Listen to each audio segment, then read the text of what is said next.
Okay, good morning. So, since it's early in the week, I wanted to take some time to explain to you how writing was going to work this week because we're going to try to build something a little bit bigger than what we've done in the past since we're getting the hang of writing and since we've been planning out some ideas. So, if you go into your weekly assignment to complete your writing, just go below your weekly assignment and you'll see the writing part of things. So it says, we are going to use some of your elements from last week to write a new story. If you did not complete last week, you can still do this assignment, but it might be a little harder. So keep that in mind. If you didn't get to last week's writing, I'd rather have you start here than go backwards and try to play catch up, but you're welcome to do that. So for Monday, all we want to do is we want to plan out what's going to happen in your story from the beginning of the story to the end. That'll make life easy as you go to actually type out your story because it's kind of tricky to type anyway. And then if you're trying to think about what's happening in your story, it's going to make it hard. So this plot outline, this little chart here is going to help you to do that. But keep in mind, you do not have to write your entire story in these boxes. I kept it short for a reason like that. But also pay attention to the color. Remember, in the beginning of the story, usually things are calm, things are fine. And then a problem pops up, things get a little worse where we realize your characters have kind of a mission to solve. Most stories will have a second problem. It won't just be something goes missing, we find it, everything's over. You know, with the Peter series, things progressively get worse before they get better. The climax is the most exciting part of the book. It's where you're on the edge of your seat. You cannot wait to see what happens next. And so I colored that red. So you can kind of see we go from green all the way to red where things are really, really exciting. And then we want a solution at the end. We want to know whether things work out or not. It doesn't necessarily mean that there's a happy ending.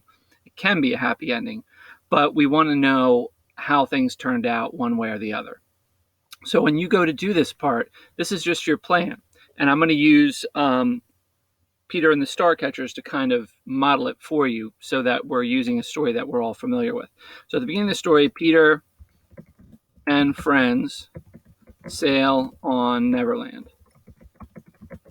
Okay, short, sweet, but I have an idea where it's going. First problem, there's a lot of problems, but I'm just going to choose one.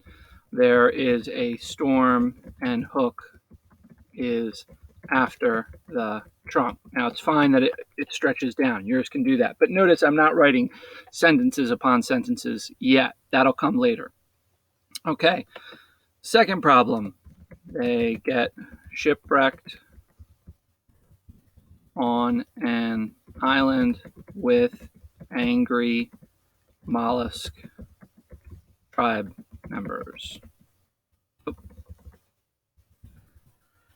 Okay, the climax of the story, Peter hurts the chief and has to battle pirates to get the trunk. And the solution, the trunk is used to save the chief and defeat the pirates. Now, this is not everything that's going to go into my story, but what this does is this creates a roadmap for me so that when I do go to write my draft, which will be a little bit later in the week, I'll have the ability to not have to kind of think of things on the fly.